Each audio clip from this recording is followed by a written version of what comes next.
my gosh. Hello. Hello. Hello. Hello. I wonder why so many people are here today. Yeah, right. You're right. You're here for me. Refer me. No. Nope, that's not. We're not doing this. We're not doing this. We're not doing this. We're not doing this. From across the room. You've been discriminating against me and discriminating against some people in the briefing room. And I'm saying that this is the U.S., this is not China, this is not Russia. This is not Russia. Okay. What you are doing, you are making a mockery of the First Amendment. Decorum, please. It's been 7 months. You've not called on me. You've ignored my messages. I'm saying that that's not right. That's not right. Fun times. Welcome, guys. Welcome. Welcome to the press briefing room. Okay. But this is not right. Sir, let it go. Are we ready? Are we going to behave? While many folks... Decorum, please. Simon. Sorry to our guests. We apologize. Yes, I apologize. I apologize. Okay, while many folks here in U.S. are focused on March Madness or the World Baseball Classic, go Team USA tomorrow night, by the way, we at the White House today are going to focus on another sport, which is soccer. Or football, as some of my guests might say, specifically AFC Richmond. And I can neither confirm nor deny the existence of the Believe banners that we're seeing around, that you all may be seeing around the White House complex today. It is an honor, it is truly an honor to have Coach Lasso here with us today. On a serious note, though, because this is actually very serious for the reasons that they all hear, Jason and his castmates, and there's a real message around mental health. And they are meeting with the President and the First Lady, as you all know, this afternoon on this important topic. And as you know, the President has made mental health the centerpiece of his unity agenda. And I know that Jason wants to share a few words. And so, Coach Lasso, the podium is yours. I appreciate it. Here you go. Thank you. Thank you. I truly did not know it was going to be this one when on the way here. Not until we were out here. So thank you for taking an interest, and I know you're here for bigger reasons than us, but I just want to say that on behalf of myself, everyone here with me today, and the numerous other folks that it takes to make our show, Ted Lasso, it is sincerely an honor to visit the White House and to have the opportunity to speak to the President and to the First Lady about the importance of mental health. No matter who you are, no matter where you live, no matter who you voted for, we all probably, I assume, we all know someone who has, or have been that someone ourselves actually, that's struggled, that's felt isolated, that's felt anxious, that has felt alone, right? And it's actually one of the many things that believe it or not, that we all have in common as human beings, right? And so that means that it's something that we can all, and should talk about with one another when we're feeling that way, or when we recognize that in someone feeling that way. So please, we encourage everyone, and this is a big theme of the show, is like to check in with your neighbor, your coworker, your friends, your family, and ask how they're doing, and listen sincerely. You all ask questions for a living, but you also listen for a living. So who am I preaching to? The choir, that is. Okay. And while it's easier said than done, we also have to know that we shouldn't be afraid to ask for help ourselves. And that does take a lot, especially when it's something that has such a negative stigma to it, such as mental health. And it doesn't need to be that way. And if you can ask for that help from a professional, fantastic. If it needs to be a loved one, equally as good in a lot of ways, because sometimes you just need to let that pressure valve release. The President is working on, and his own team, although his team is real, our team is make-believe, and don't think I don't know that, despite what the people at FIFA and EA will tell you. We are actually a make-believe team, but they're working very hard to make sure that that option is available to as many Americans as possible. Now, look, I know in this town, a lot of folks don't always agree, right? And don't always feel heard, seen, listened to, yes? But I truly believe that we should all do our best to help take care of each other. That's my own personal belief. I think that's something that everybody up here on stage believes in. That's things we talked about in the writer's room, and we talk about in the editing room, and everything in between. And just like, we just want to emulate, these make-believe folks that we all play at AFC Richmond and the way they take care of one another. That is the wish fulfillment of the show, aside from me playing coach and these guys being professional footballers. That's like, that's a big part of the show. Now, I can't help but take this opportunity to take at least one question. So please, yeah. Wait, hold on here. Decorum, right? That was the word we were using, decorum? Yes, sir, familiar face. Hi. Trent Crim. Fake journalist. Yes, sir. Yes, Trent, nice to see you. How do you feel about Kansas City being one of the named hosting cities for the 2026 World Cup?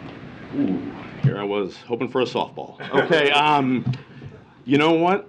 I'm very excited. Truth be told, yeah, Kansas City is going to be one of these teams. I mean, I love this town. What I am genuinely worried about is once we get all these folks from all over the world to come to Kansas City and see our city, eat our food, meet our people, you're going to have, a lot of folks that won't want to move away. That's what I'm worried about. That's it for us, all right? Thank you very much. All right, see you guys. Thank you sincerely so much for having us and putting up with us. Now on to greener pastures. Thank you so much. Thank you. All right, Thank see you you guys. Thank you so Absolutely. much. Yeah. Thank you. Thank you, guys. Thank you. Thank you. Excuse me? You don't have a little Joe Biden impression? Nah, they got the real one here now. Yeah. No, I need fake teeth and and injected with a lot more chutzpah to pull that off. So. Oh boy. Okay. All right. Thank you so much. Thanks, guys. Thank you so much. Thank you. Thank you. Okay. I just got to say something before we start. I know some folks are probably going to leave the room.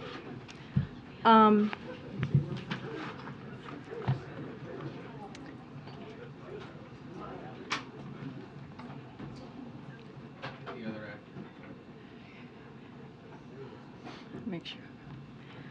Karine, what I'm saying is you can't keep discriminating against some people in the briefing room because you don't like them, you don't like them. So you have a choice. No, You have a choice. You have a choice. A number of people Okay. in the briefing room, and I'm saying that that's not right. This is not China. This is not Russia. This is the United States. This is the White House. It's been 7 months. I sent you emails. The rest of us are here too, pal. It's been 7 months. You guys have not done anything for If you me. have grievances, you should bring them to her later. I have Right done now, that. this is I've for the done that. entire All my press emails corps, have been and the ignored. press corps is tired of dealing with this. It isn't I've just done about that. you, I Simon. understand that you get questioned all the time and you don't understand what it is to sit here for 8 months and being discriminated Take against. you- I understand your that you're in the legitimate front row and you feel questions comfortable and to you the get press questions all the secretary at time. another But there are time. people in the back who don't get any questions. Don't make assumptions about what the rest of us do. Mind your manners when you're in here. If you have a problem, you bring it up afterwards. But you are impinging on everybody in here who's only trying to do their job. Okay, thank you. I'm saying that you shouldn't discriminate against some people because you don't agree with their question, you're offended by your You made your question. point. We all heard it. All right. Guys, as you all know, many of you know, this is the White House press briefing room, a historic room, a room that should have decorum, a room where folks should respect their colleagues and respect the guests that are here. And I understand that there's going to be give and take. That's the way the press briefing has gone for decades before me. And I will always, always respect that. But what I will not appreciate is disrespecting your colleagues and disrespecting guests who are here to talk, who were here to talk about an incredibly important issue, which is mental health. And what has just occurred this last 10, 15 minutes is unacceptable. It is unacceptable. So we're either going to continue the briefing or we can just end the briefing right here. No. Okay, well then let's go. Now for my next guest, my colleague John Kirby is joining me here today to talk about President Xi's visit to Moscow and take any questions that you may have. Again, another guest that should be respected in this room and allowed to take questions from the front and from the back, and that's what we do every day, and that's what we're going to continue to do. Go ahead, Admiral. Good afternoon, everybody. Thank you. I do have a few things to get through, and I promised Karine I'd try to be as brief as I could, but there's a lot going on, so just please bear with me, and then be happy to take as many questions as time will allow. Today, I think as you all know, President Xi's visiting Russia to meet with President Putin. Now, you also probably know that China's already issued a 12-point plan for the conflict in Ukraine, which includes an essential point, and that's respect for the sovereignty and territorial integrity of all countries. We encouraged President Xi to advocate for this exact essential key point, which must include the withdrawal of Russian forces from sovereign Ukrainian territory consistent with the UN Charter. The entire world would like to see this war end, especially the Ukrainians themselves, who have put forward their own plan for a just peace, which draws again on these same UN principles. And let's remember, this war could actually end right now if Russia would withdraw its troops from the country. We hope that President Xi will press President Putin to cease bombing Ukrainian cities, hospitals, and schools, to halt the war crimes and atrocities, and to withdraw all his troops. But we are concerned that, instead, China will reiterate calls for a ceasefire that leaves Russian forces inside Ukraine's sovereign territory. Now, any ceasefire that does not address the removal of Russian forces from Ukraine would effectively ratify Russia's illegal conquests, enabling Russia to entrench its positions and then to restart the war at a more advantageous time for them. This would, the world should not be fooled by any tactical move by Russia, aided by China or any other country, to freeze the war on its terms without any viable pathway to restore Ukraine's sovereignty and territorial integrity. Any such attempt would violate the UN Charter and defy the will of the 141 countries that demanded just weeks ago at the UN General Assembly that Russia immediately, completely, and unconditionally withdraw from Ukraine. Efforts to end this conflict must take Ukraine's position into account. And so we encourage President Xi to play a constructive role by speaking with President Zelensky, which he has not done since Russia launched this invasion. Because China, quite frankly, we believe, should hear directly from the Ukrainians and not just from the Russians. And we encourage President Xi to press President Putin directly on the need to respect Ukraine's sovereignty and territorial integrity. The world and China's neighbors will certainly be watching closely. Now, I also have a few updates for you on Israel. First, we welcome the understandings reached in Sharm el-Sheikh yesterday between senior political and security officials of Israel and the Palestinian Authority. This was the second meeting in this particular format following the gathering that was in Aqaba 3 weeks ago, and it included participation by senior officials from the United States, from Egypt, and from Jordan. The parties held candid and constructive conversations on steps to improve security and stability for Palestinians and Israelis, and on efforts to strengthen the economic stability of the Palestinian people. Meetings at this level have not taken place in nearly 10 years, and they help to build a critical foundation to de-escalate tensions and reduce violence, and that's what we want to see happen. We look forward to continuing these discussions as we enter the holy month of Ramadan, of Passover, and Easter. Now, President Biden has also spoken, I think as you know, yesterday with Prime Minister Netanyahu. In that call, he welcomed the meeting in Sharm el-Sheikh and reinforced the need for all sides to take urgent, collaborative steps to enhance security coordination, condemn all acts of terrorism, and maintain the viability of a two-state solution. He also reiterated his unwavering commitment to Israel's security and our ongoing cooperation to counter all the threats posed by Iran, and there are many. The President also stressed that democratic values have always been and must remain a hallmark of U.S.-Israeli bilateral relations. Democratic societies are strengthened by genuine checks and balances, and fundamental changes should be pursued with the broadest possible base of popular support. He offered his support for efforts underway to forge a compromise on proposed judicial reforms consistent with those core principles, and we call on all Israeli leaders to reach such a compromise without delay. On a separate topic, earlier today, I think you saw, the President issued a statement welcoming the recovery and soon return of Jeff Woodke, a U.S. citizen who had been held hostage in Africa for more than 6 years. He is safe, and he is in the hands of U.S. government officials. As the President said in that statement not too long ago, we extend our deepest appreciation to the Nigerian government for their help in securing his release. For more than 6 years, there has been a multi-pronged effort dedicated to locating and recovering Jeff, which was spearheaded by our military, our law enforcement, and our intelligence community working together with French support.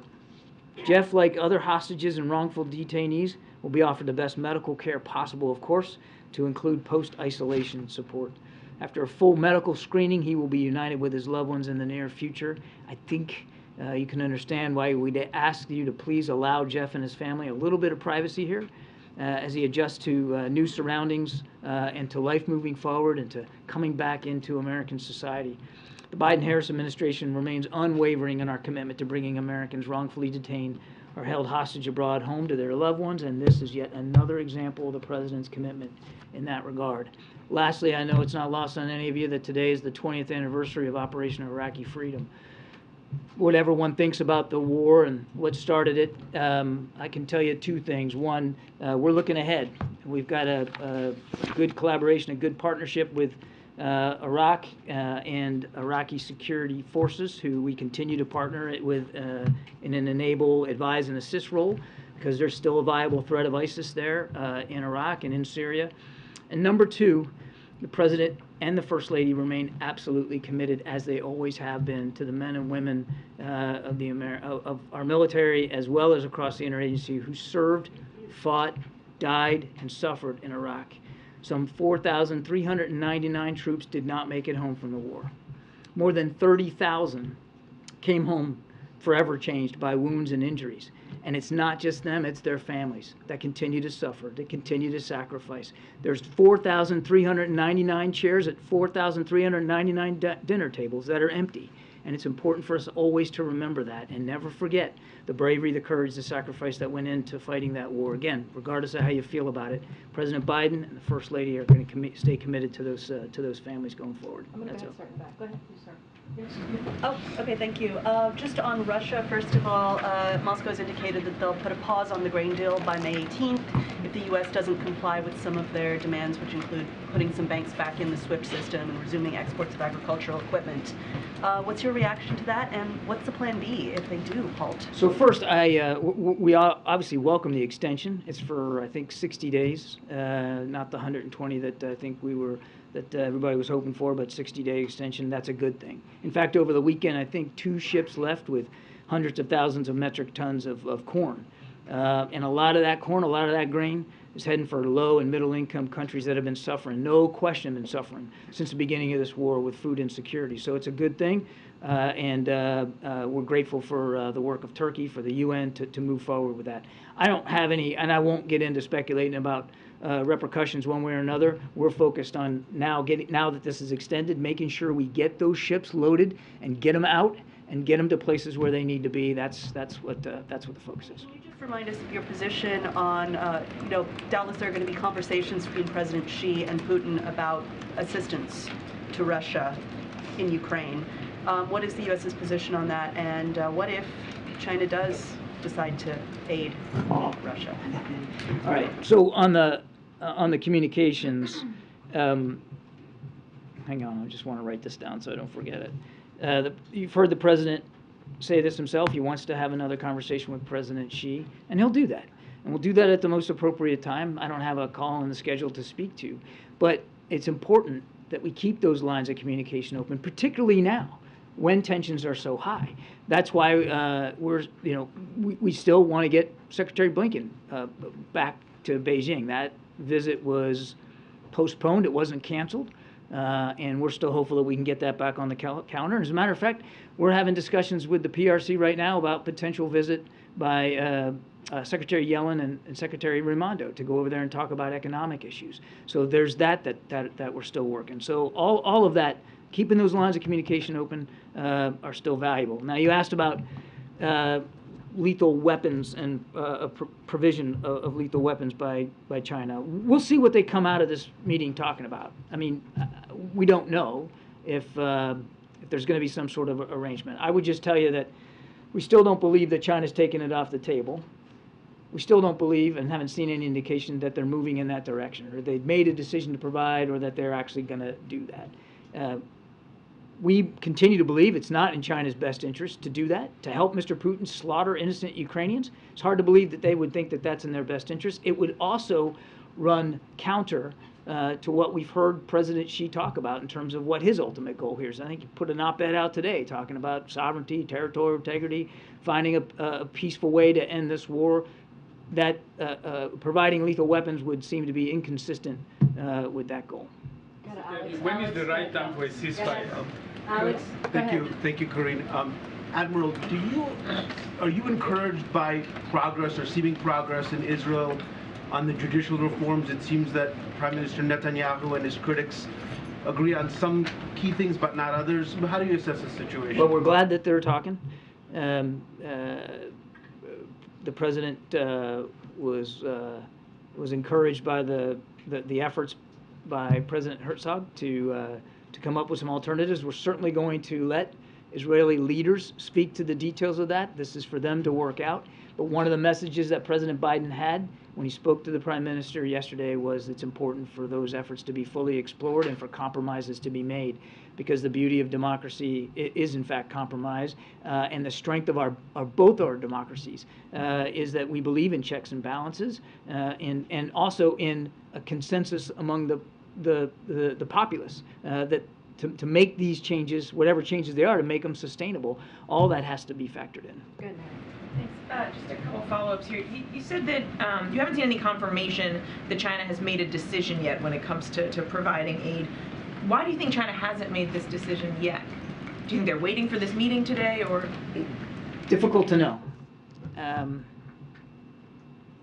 It's hard, you know, I couldn't possibly get inside President Xi's decision-making to see, you know, what he's thinking.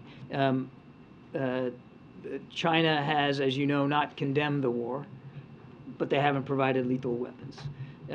They haven't participated in sanctions the way we obviously would have preferred them to do. They have made their own sovereign decisions, and largely, at least tacitly, many of those decisions have come down on the side of Russia here, including buying into the Russian propaganda that this war is some sort of existential threat to Russia, and it's the West or the U.S. and NATO pushing Russia, which, of course, is nonsense. I can't speak for President Xi and why he hasn't moved in this direction. I would just reiterate here from the podium what we've reiterated to Chinese officials privately, that we don't think it's in their best interest. It's not going to bring an end to this war any faster. And as I said earlier, it certainly appears inconsistent with what President Xi has said publicly about what he wants to see happen. And on the phone call between President Biden and President Xi, what is the holdup here? You all seem interested in talking. Are the Chinese not interested? No holdup at all. We want to make sure when we have this conversation, it's at the appropriate time and in the right context. President Xi's been kind of busy of late. I mean, he had the People's Congress, which just ended. Now he's in Moscow. So look, when it's the right time, and for both leaders, we'll get them on the phone. But just as importantly, to my first answer on this, we're still trying, still interested in working towards getting Secretary Blinken back to Beijing. I mean, he was practically on the plane when we had to pull that visit back and postpone it. And as I said, we're having active discussions with the PRC right now about the potential visit by Secretary Yellen and one by Secretary Raimondo. Thanks, John.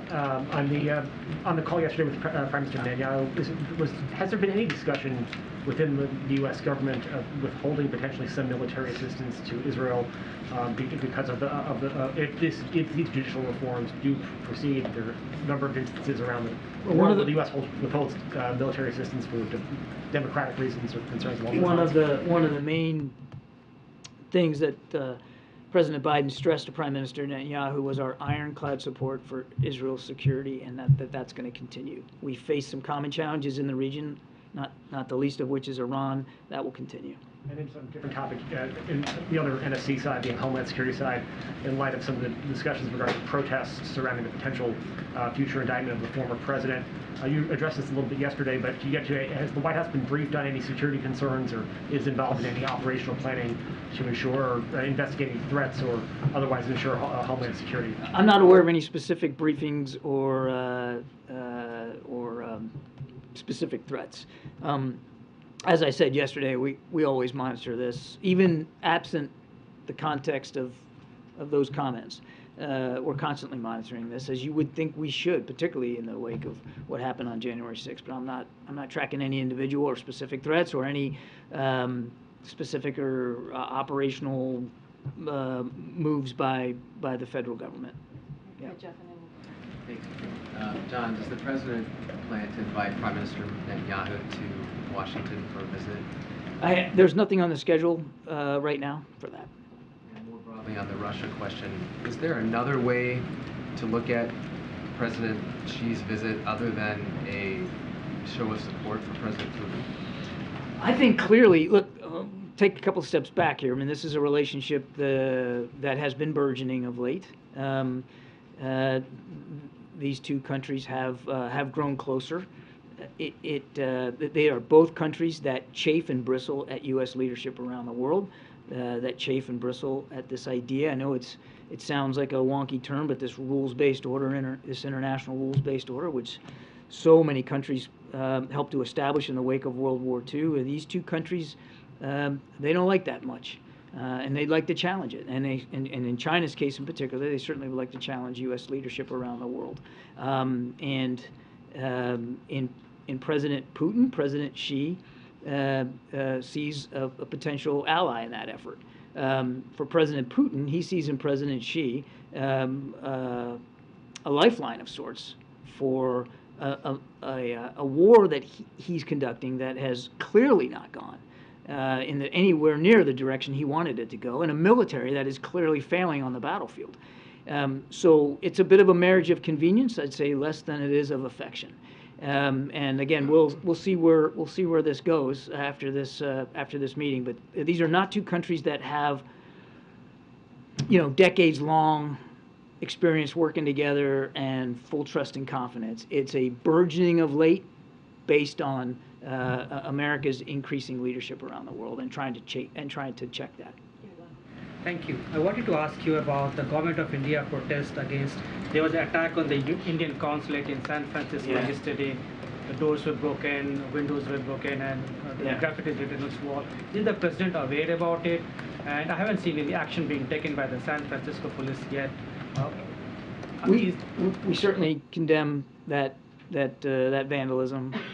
It's just absolutely unacceptable. The State Department's Diplomatic Security Service is working with local authorities. I can't speak for the San Francisco police, but I can say that the Diplomatic Security Service is working with local authorities to properly investigate, and obviously State Department is going to be working from an infrastructure perspective to repair the damage, but it's unacceptable. Now that you have a U.S. ambassador to India confirmed by the Senate, it has been more than 2 years now that you didn't have an ambassador to India. Can you look back and say how it impacted your ties with India, not having an ambassador on the ground in Delhi? It always helps if you have a Senate-confirmed ambassador in a country, particularly one that's so important like India to us in the region and around the world. But we didn't let that stop us. President Biden has prioritized that bilateral relationship, and even though without an ambassador, we certainly had a very competent charge there and a very competent career staff in the embassy that were able to continue to advance our foreign policy interests and this bilateral relationship, and did so quite effectively. But obviously, having an ambassador is always important, and we look forward to Wait in the back, behind Alex. Thank you. What is the administration doing specifically to counter the growing Russia and China relationship? What we're focused on is revitalizing our alliances and partnerships around the world and advancing our foreign policy goals around the world, and in working to strengthen the foreign policy objectives and the mutual security objectives that we share with so many other countries. I mean, last week on Monday, the President was in San Diego to unveil with Prime Minister Sunak and Prime Minister Albanese of Australia this AUKUS deal. This is an opportunity now to help Australia get their own nuclear-powered submarines. That's just one example. That's what we're focused on. It's not about countering them. It's about advancing our goals. Thanks. John, Russia and China, it seems like these two superpowers are teaming up now against the U.S. Why did President Biden let this happen? Peter, these are two countries that have long chafed, as I said to Jeff, long chafed at U.S. leadership around the world, and the network of alliances and partnerships that we have. This is not something that these two countries just cooked up since President Biden got elected. It is something that they have been Since he's been president, he has talked tough. He tried to pressure Putin and Xi to act right or risk their standing on the world stage? Does he see now that they don't care? I think if you ask a lot of Russians, they certainly care. I mean, their economy is barely being propped up by some pretty radical measures by Mr. Putin. Their military has been roundly embarrassed inside Ukraine, and they continue to lose ground there. And as for China, again, take a look at the way the president has really revitalized and restored alliances and partnerships that were let go, if not ridiculed, in the previous administration. We have prioritized them, and there's no other nation around the world that has this alliance and partnership network that we do. 5 of our 7 treaty alliances are in the Indo-Pacific, and President Biden has prioritized each and every one of them. Specific to these two leaders, though, do you think that Putin and Xi fear President Biden? You'd have to ask them whether they fear or they not. It is not about fear. It's about President Biden advancing our foreign policy goals around the world. It's about President Biden revitalizing these alliances and partnerships. It's about President Biden and what he's doing to preserve our national security interests around the world. That's what we're focused on. Welcome back. Thank you. It's been a minute. Has the president spoken to Jeff Woodke or his family yet today?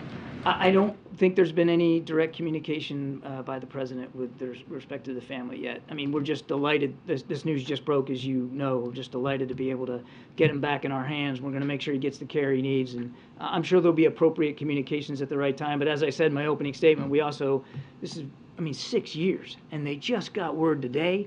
We need to give the family a little breathing space. And so, really quick, your reaction to President Putin visiting Mariupol over the weekend? So, look, a couple things there. I certainly won't speak to his travel habits, but Mariupol is far from the fighting. It's far from the front lines. I hope he did get to see. I hope he did get to see the damage and the destruction that his troops did to that city. And I heard in the press release that he was going to look at all the ways they're rebuilding Mariupol. How about the fact that they shouldn't have to rebuild it? Because he shouldn't have bombed. Sorry. He shouldn't have. I was going to use a word I shouldn't use here. So I hope he got to see what his troops, his military, and his war did to that city. But we'll let him speak to what he came away from. I would also tell you that it's clear that he knows, he has to know how badly he's doing inside Ukraine. More than 50% of the territory they took from Ukraine in the first weeks and months of the war, the Ukrainians have already taken back. And the only real active fighting right now is around Bakhmut. And here we are on, what is it today, the 20th? And Bakhmut is still not in Russian hands. Now, they're fighting over it, but the Ukrainians aren't giving up on it. And all the while, we are working to make sure, today we're announcing another package of assistance, $350 million worth of assistance, largely ammunition, to Ukraine. While all that's going on, we're working to make sure that Ukraine is well-suited and well-postured to defend themselves in the weeks and months ahead. Afghanistan. Thanks, John. 2 quick follow-ups on China. In your description of the relationship between the two, convenience, not affection, Russia viewing China as a lifeline, do you guys view Russia at this point as a client state of China? I would say there's, in that particular bilateral relationship, they certainly are the junior partner. And then, in terms of the lines of communication, the president's talked about this, he's talked about it repeatedly, being critical to the relationship, the bilateral relationship with China. Which lines are not currently open? There was reporting last month about the military, no lines were not open. Obviously, economic lines are open. Seems like the Secretary. Well, we're hoping to get the economic lines open. The military-to-military lines are not open, and that's a problem. That was, as you know, one of the things we were hoping Secretary Blinken would get thawed for us, because they are frozen. And of course, that trip didn't happen yet, so those lines are still not open. But look, through diplomatic channels, we still have the ability to speak with the Chinese, and we are. As I said, we're working with them on a potential trip by Secretaries Yellen and Raimondo. And as I said earlier, the president will absolutely speak with President Xi at the appropriate time. That's still open. Hey, John, thanks, Karine. Can you talk more about the effort to release Jeff Woodke? Was the White House directly involved in negotiations? Were there any concessions? What exactly changed in the last little bit? We were, our team here at the NSC was involved in this. Of course, Mr. Carstens, Special Envoy for Hostage Affairs over the State Department, was keenly involved. You saw that the President personally thanked the FBI Hostage Fusion Cell for their work, as well as just the work across the interagency. As I said in my opening statement, the intelligence community, other diplomats as well. It was a team effort to get him out. There were no concessions made. There were no swaps here. This was just hard, grueling, deliberate work by diplomats and other experts directly with the government of Niger to get him home. And well, hopefully, he'll be home soon, but we're looking forward to that. Staying on the continent, Kamala Harris goes to Africa She does. Later this week. She does. The First Lady has, Secretary of State has. I wonder what, at the end, Biden plans later this year. I wonder at the end of the day, sort of what message you hope to send to those nations, to the continent, and is it a direct foil, a direct, to China, to China's role in the region? So the message is the same that the president delivered when we had the African Leaders Summit here in December, and that's that Africa matters, the continent matters, and our relationships across the continent all matter, and we work on those relationships one at a time, because every country on the continent is different, has different needs, and different expectations of American leadership. And that's why the president, at the end of that summit, assigned Mr. Carson to be the special envoy for implementation. And you're seeing us now move out on that. You mentioned the vice president's trip. First Lady was just there. We are actively following through on the things we promised we would do at the end of that Africa Leaders Summit. So this is very much about Africa, African leaders, African nations, and not about anybody else. Thank you so much. Can I ask you a follow-up question on that? I have a question on India and China. There is a report from U.S. News saying that the U.S. provided intelligence to Indian military, and that helped them repel a Chinese incursion that happened last year. Can you confirm that? And does it mean that, generally speaking, there is more intelligence sharing with India? No, I can't confirm that. James. Karine, thank you. Admiral, thank you. Two questions focused on China. First, on the Xi-Putin visit. You and other senior officials have been vocal in recent weeks about your insights into consideration by the Chinese of providing some kind of direct or lethal assistance to the Russians, and that's why you've issued your public warnings against them doing that. One of the little noted aspects of this relationship that I think is important came back in September when Putin and Xi last met in Uzbekistan, and in his public comments, President Putin stated that they were eager to address the concerns about the Ukraine war that the Chinese had raised. So I wonder if you have any insights into the nature of those Chinese concerns and what they may have communicated to the Russians about that. I don't. The second question is on the Chinese brokered rapprochement between Saudi Arabia and Iran. Since that deal was announced, has the United States been able to observe any changes in that relationship, in its security implications for the region, etc.? I think it's too soon right now, James. Yeah, thank you. You said there were no concessions made for the release of Mr. Woodke. Does that mean there was no ransom payment at all? That's right. That's what that means. And Secretary of State Blinken was in Niger last week. Did he negotiate at all for his release during that trip? He certainly had discussions with leaders that he met there about Mr. Woodke, as you would expect him to. And where is Mr. Woodke right now? I'm not going to get into the specifics of his location. He's still on the continent, but he's in U.S. He's with U.S. government officials. Yeah. Yes, thank you, Karine.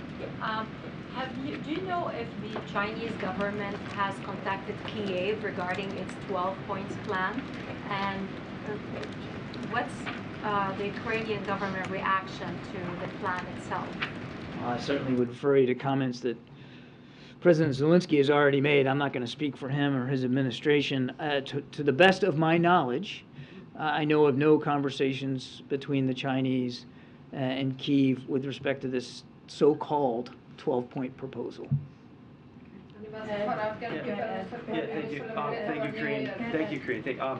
So we saw the Chinese, as alluded to here, broker a deal between Saudi Arabia and Iran, and now the Chinese say they want to broker peace in Ukraine. What role would President Biden play in any negotiations with that? He's already talked to that. He's already said very clearly, when it comes to a negotiated settlement, if it comes to a negotiated settlement, and I'll say it again, no reason for it to, Mr. Putin could just pull his troops out, be done. But if and when it comes to that, nothing about Ukraine without Ukraine, and we will do, and the Ukrainians will find in us a strong and willing partner to help President Zelensky if and when he's ready to negotiate. But the starting point for us has got to be him. The Ukrainians have to be heard. Their perspectives have to be understood. They have to have a voice in this process. And so it's fine for the Chinese to go out there and say they want a ceasefire. We'd all like to see the fighting stop. Who wouldn't? But if it stops now, without any consideration of the Ukrainian side, without any discussion between the Chinese and the Ukrainians, without any accession by them to an idea of a ceasefire, it basically freezes in place what Mr. Putin has been able to achieve on the ground inside Ukraine. It's dwindling, but he still has occupied territory in Ukraine, and that's just unacceptable. What's the level of concern, real quick, just real quick, what's the level of concern about the growing influence of China around the world then? Certainly mindful that China has tried to expand their influence all around the world, Middle East, in Africa, in Latin America. They can speak to their foreign policy goals should they wish to. I can only speak to ours. And our goals are not about countering or being a block or an obstacle. There's no effort to contain here. It's about advancing what President Biden believes are the appropriate foreign policy goals for this country, for the American people, and for the best interests of our allies and partners. And again, I'll go back to what I said before. No other nation in the world, none, has a network of alliances and partnerships that the United States does, has as many friends around the world as the United States does, who are interested in pursuing the same goals. Secretary Austin just a week or so ago held the 10th Ukraine Defense Contact Group, more than 50 nations, again more than 50 nations at each and every one. And those are voluntary participation events. It's not like we're browbeating people to show up to agree to contribute to Ukraine. That's the power of American convening leadership, and you don't see that power out of either Russia or China. These are two countries who do not have that same network of friends and partners, and one of the reasons why that relation, sorry, he got me all, he got me, he got me all lathered up. He got me all lathered up now, but one of the reasons why you're seeing that tightening relationship is because they recognize that they don't have that strong foundation of international support for what they're trying to do, which is basically challenge American leadership around the world. All right, last question. Thank you very much. President travels to Ottawa this week, and the past president had a difficult relationship with Prime Minister Trudeau. Does the United States feel that episode is in the past, or does that relationship need tending with Canada and Canada's leadership? We'll have more to say later in the week about the trip to Canada. The president's very excited about doing this, going up there and really going to Ottawa for no other purpose than the bilateral relationship. He has a terrific relationship with Prime Minister Trudeau, warm and friendly and productive. There's an awful lot on the plate there, from everywhere from strengthening NORAD to climate change to obviously migration challenges, economic and trade. I mean, there's a bunch of things. We'll have more to say later in the week, but the president's very excited about this. Thank you. Thank you. Appreciate it, everybody. Thank you. Thank you. Okay, just a couple things and then we'll get going. As you all know, earlier this month, President Biden released his budget, which will the following: invest in America, lower costs and cut taxes for working families, protect and strengthen Social Security, Medicare, and reduce the deficit by nearly $3 trillion over a decade, all while ensuring that no one making less than $400,000 per year pays a penny more in new taxes. The day after the president released his budget, the House Freedom Caucus released their MAGA budget proposal, which is a 5-alarm fire for hardworking families. Each day this week, we will zero in on how the MAGA budget proposal would be a disaster by endangering public safety, raising costs for families, shipping manufacturing jobs overseas, and undermining American workers, hurting seniors, and weakening national security and our ability to outcompete China.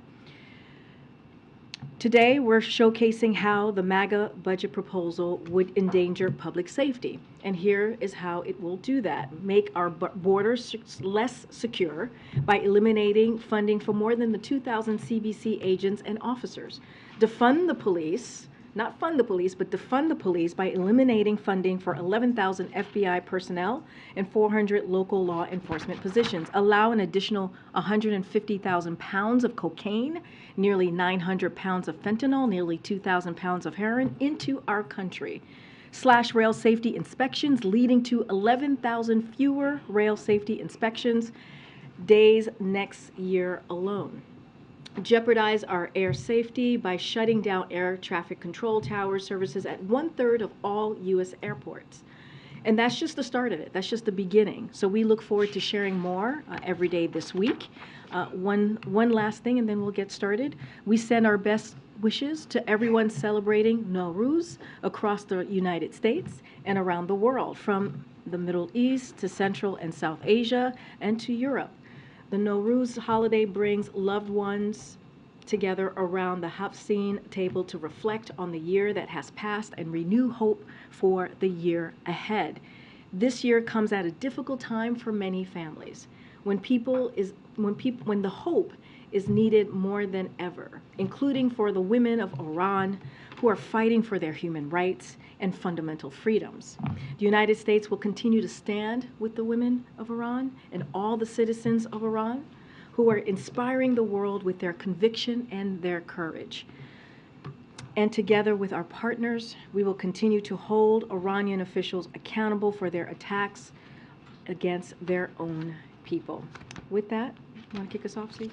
Thanks, Karine. It's first a quick moment of personal privilege here. I just want to express our apologies to the press corps, to the folks watching at home for the display we saw earlier. Our responsibility is to them. We're here to ask questions on their behalf, to hold their government accountable, because they can't all be here. This isn't about us. So with that, for you, there's some calls over the weekend, last couple of days, from small, mid-sized banks calling on the federal government to ensure deposits above $250,000. Is that something that the president would be supportive of? So don't have any newest announcement at this time for you, and appreciate that, I should say. I appreciate that. I think the American people appreciate that, because that is an important message to send to all of them who are watching. But as you know right now, Zeke, our goal is to ensure the financial system is stable. That is their focus of That is the focus of Treasury and the bank regulators. And as you saw, due to our actions this week at the direction of the president, Americans should be confident of their deposits. We'll be there when they need them. And so, again, that's what our focus is going to be. We don't have any new announcements at this time, but clearly we want to make sure that our financial system is stable. Briefly on a different topic, Congress has sent the president the COVID origins bill. Does he intend to sign that? I spoke to this last week. We're certainly reviewing it. I just don't have anything to share on the president signing the bill at this time or next actions. Thanks, Karine. And I'll join Zeke in what he said earlier. What does the White House make of former President Trump calling on supporters to protest his potential indictment? So, as you know, it's an ongoing investigation. We do not comment on any ongoing investigations from here. We've been very consistent on that.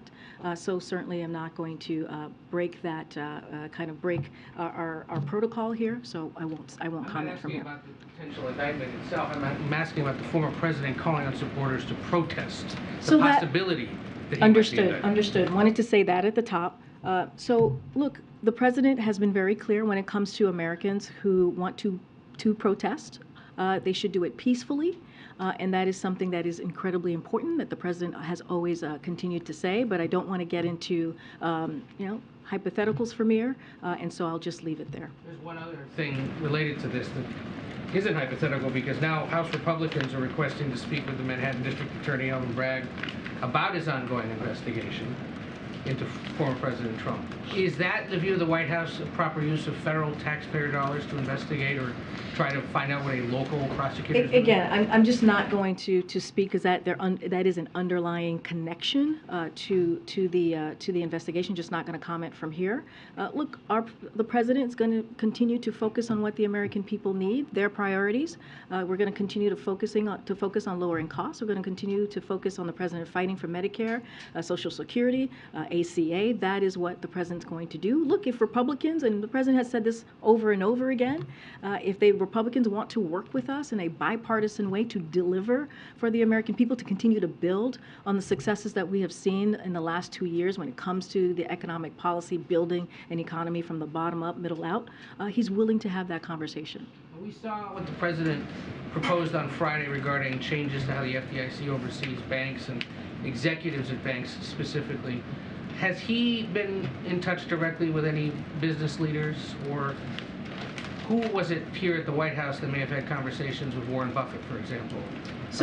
So I've seen the reports on Warren Buffett that you all have been reporting on. Don't have anything to read out or to lay out on any conversation, and so I'll just leave it there. And the president himself, otherwise? Just don't have anything to read out on conversations that the president may have had with anybody from the business sector or outside of the White House. What I can say is, and we've said this many times before, he has been kept regularly updated by his economic team, by the chief of staff, and that continues. Thank you.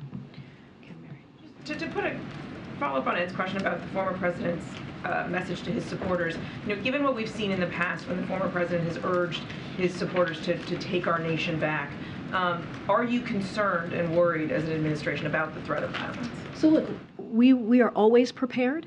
I can say that from here. I'm just not going to get into hypotheticals or any potential scenarios, but we are always prepared. And on the issue of banking, there's some reporting that Warren Buffett has been in touch with the administration, playing a role in sort of helping to advise as you address the banking crisis.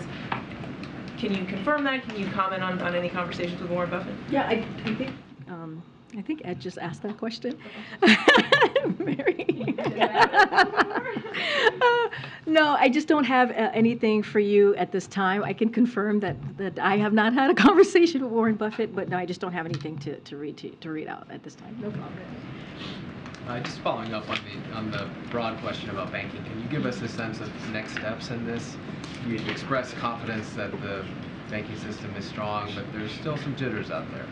Understood. Look, the president has already called for Congress to make it easier for regulators to do the following: claw back compensation, impose civil penalties, and ban executives from working in the banking industry. He will also going to call on Congress and bank regulators to strengthen the rules for larger banks so this doesn't happen again. As you know, and I've said this many times before, in 2018 we saw that the previous administration rolled back some of the tough requirements put in place under the Obama-Biden administration, and so which was put in place to strengthen the financial system. So the administration is going to actively look into what regulations or laws should be strengthened to prevent this from happening again. But look, the actions that we saw this weekend, the actions that we have seen over the past 10 days or so, should give the American people confidence that depositors will have their money, will be there when they need it.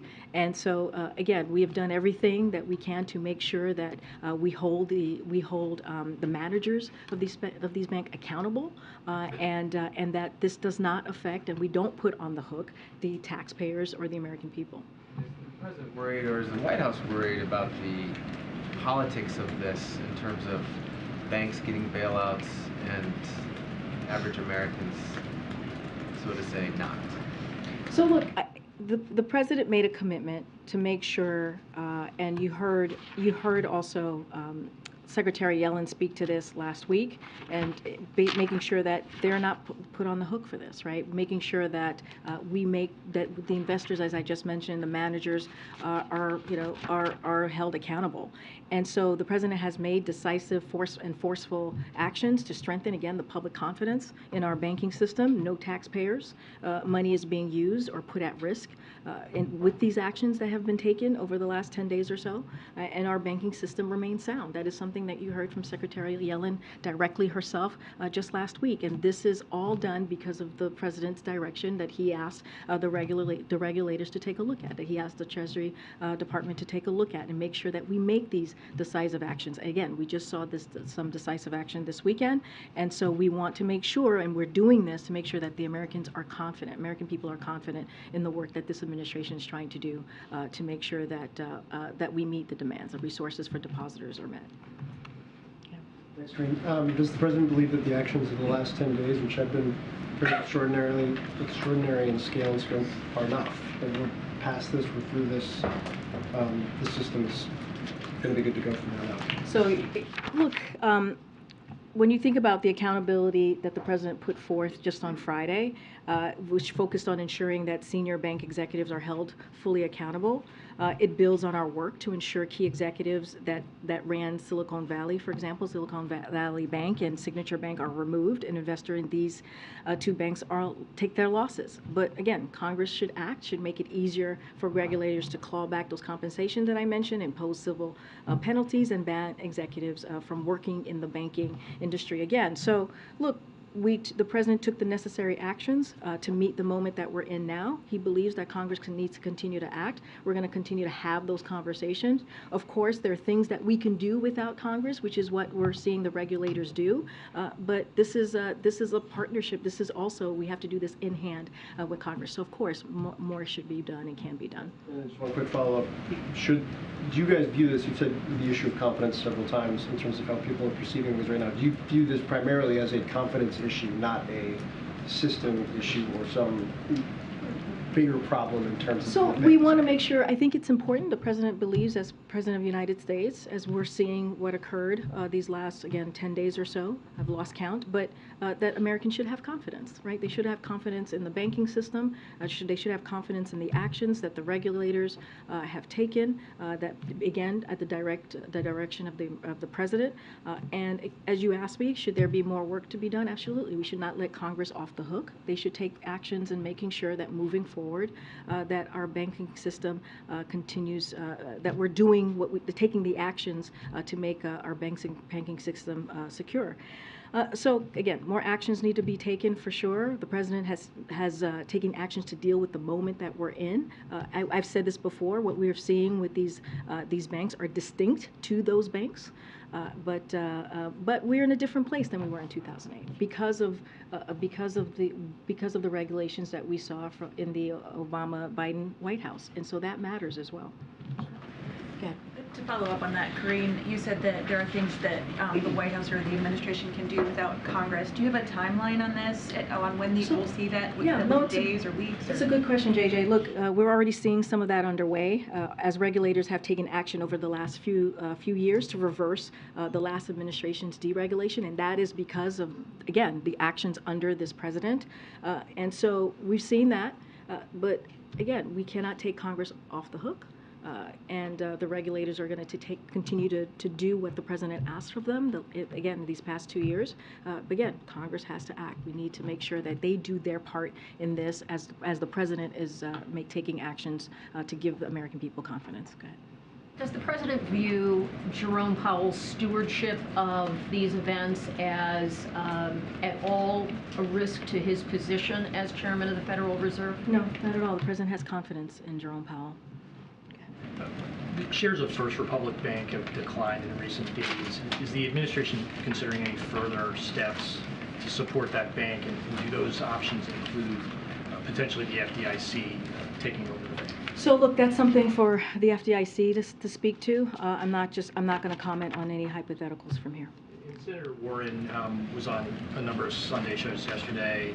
She has said the Federal Reserve should stop hiking interest rates in an effort to control the high inflation, given the circumstances that we're in, what's the president's level of concern that another rate increase this week could further weaken the banking industry and potentially threaten some of these smaller and mid-sized banks? So look, I understand the question as it relates to the Federal Reserve. We've been very clear. They are independent. They will make, the president believes that. The president has been very clear on that, and they are going to make their decision, their monetary policy decision as it relates to interest rate, as it relates to dealing with inflation, which are clearly both connected, but we're not gonna comment on that from here. How's switching gears to climate a little bit, how is the White House dealing with the new Intergovernmental Panel on Climate Change report that came out today? Are there plans to change anything that the administration's doing, or just carry on the programs and plans you have right now? So they have not spoken to our team about the report, so we need to go back and get their assessment on the report that you just mentioned that came out. So just don't have anything to share at this time, but happy to come back to you on that. And in terms of preparations for any protests or rallies, what do those preparations look like? I'm just not going to get into any details from here. I think I answered this question just a little bit to your colleague, and I just said we're always prepared, but certainly not going to get into hypotheticals. Go ahead. What's happening with the Cuban baseball defector, and are there any concerns about how that might impact any relations with Cuba? I don't have anything to share at this time on that question. Go ahead. Thank you. Karine, while we've been in here, there's been a couple of stories that have started to come out about the economic report of the president. I think there's an AP story and a New York Times story. Do you have anything more to share on when that report's coming out and any of the top lines from it? I don't have anything to share at this time. When we're ready, we certainly will share that with all of you. Okay. Go ahead, Courtney. Thanks, Karine. I wanted to ask you, state leaders are campaigning for abortion access amendments to be put on the ballot in 2023 and 2024. One example that's gaining some steam is in Ohio. Is the administration doing anything to support this effort or tracking those ballot initiatives, given that you... Can you go back to what you said before you said Ohio? What is... Yeah. Ballot initiatives, there's leaders that are trying to put ballot initiatives for 2023 and 24 for abortion access. Abortion access to abortion access, kind of like what we saw in Kansas, gaining traction to do that in other states. Well, look, the president has been very clear about especially the day that Roe was no longer the law of the land, that we needed to do everything that was possible to make sure that we protect women's rights to health care, and he's been very clear about that. I don't have any specifics to say on those particular potential pieces of legislation, but clearly we welcome legislation that's going to support that, that's going to support women being able to make their own decisions on their health care. And it is shameful. It is shameful that we're seeing extreme elected officials out there talking about national ban on abortion, and we're going to continue to call that out. We should not be talking about taking away the freedoms of Americans across the country, of women across the country. And so we're going to continue to be very clear about that. But certainly we would support legislation that helps expand the access for women. And if you could provide an update of the case in Texas on mifepristone. I know that you've gotten that question a couple of times about how you're preparing. We still don't obviously have a court order, but can you provide an update for people who are listening, who are worried about this decision and how it might affect their care? Yeah, I want to be very careful. It's as you know, the decision has not happened. It's an ongoing litigation. But I've spoken at this podium before how unprecedented if the decision were to ban a pill that has been around for more than 2 decades. That's in more than 60 countries. But again, this is about the FDA's authority to make its independent, evidence-based decision on drugs. And so those decisions on what medication can be used in our country should not be determined in court. and they should be determined based on their safety, science, and the data. And so want to be very clear, but so we'll wait. We'll await steps here and speak on this once the decision has been made. But again, you know, the president is going to continue to be very vocal when it comes to protecting women and their rights to choose for themselves, for their own body, on how they want to proceed and move forward with health care. Okay, go ahead, Ariel. Thank you so much. Tomorrow, the president will take part in this White House Conservation and Action Summit at the Department of Interior, where he will, and I quote the guidance, highlight the administration's actions and historic investments for the environment and nature. But just a few days ago, he greenlighted the Willow project in Alaska. So it looks like he's sending conflicting signals here. So can you maybe elaborate on what his approach is on the environment and what he's telling, especially young activists who protested the Willow project? Yeah, I would disagree with that. As we have said before, the step that the Department of Interior had taken was because of certain legal constraints. So we have to remember that these were legal. This was part of a legal kind of decision, as I explained last week. And tomorrow's event is about building on the president's historic climate and conservation record, which the president is very proud of. If you think about what the president has done, protected more lands and waters in his first year than any president since JFK. He just last week, he declared the entire U.S. Arctic Ocean off limits to new oil and gas leasing. And the Interior Department also announced it's preparing new regulations to protect 13 million acres in Alaska. And so, you know, the president is going to continue to fight for our climate, to protect our climate and take those actions. He's made the largest ever investments in conservation and restoration of our lands and waters. And so the president is very proud of his record, and he certainly will never back down from it. Go ahead, Karen. Do you have any details of the Arts and Humanities Award ceremony tomorrow? I do. I do have some information to share with all of you. That's the awards that are happening tomorrow.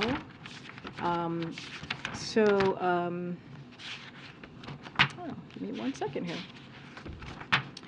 So the president's gonna host in the East Room ceremony at the White House to present the 2021 National Humanities Medals and the 2021 National Medals of Arts.